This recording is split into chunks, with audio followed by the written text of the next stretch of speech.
Ensuite, vous allez passer la loi du miroir et la loi de résonance. Lorsqu'on rencontre des gens, soit on répète des schémas, soit on leur dit des choses, ou ils nous disent des choses.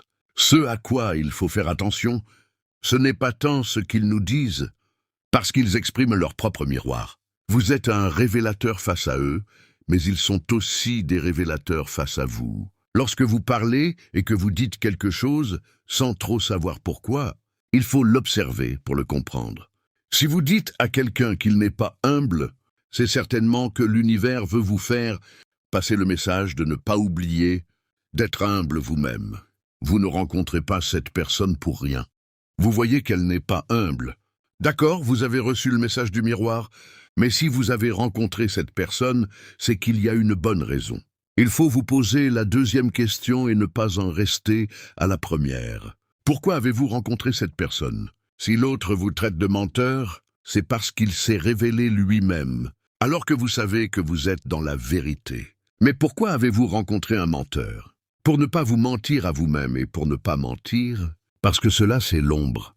Voilà le travail de la loi de résonance. Les tests s'arrêtent quand le miroir n'a plus rien à nous montrer. À ce moment-là, vous changez de vibration.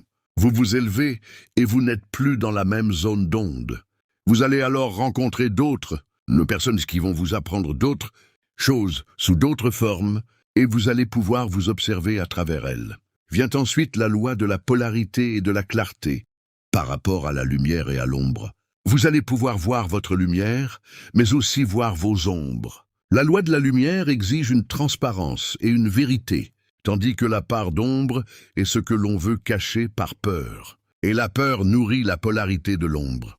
On passe aussi la loi du rythme. On oscille tout le temps entre deux pôles, parce qu'on change de vibration. C'est le temps de l'intégration.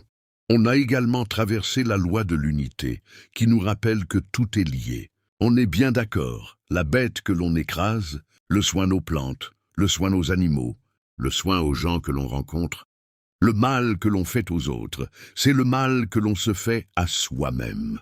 Et on a aussi traversé la loi de la transmutation mentale. On en parle beaucoup à travers l'alchimie.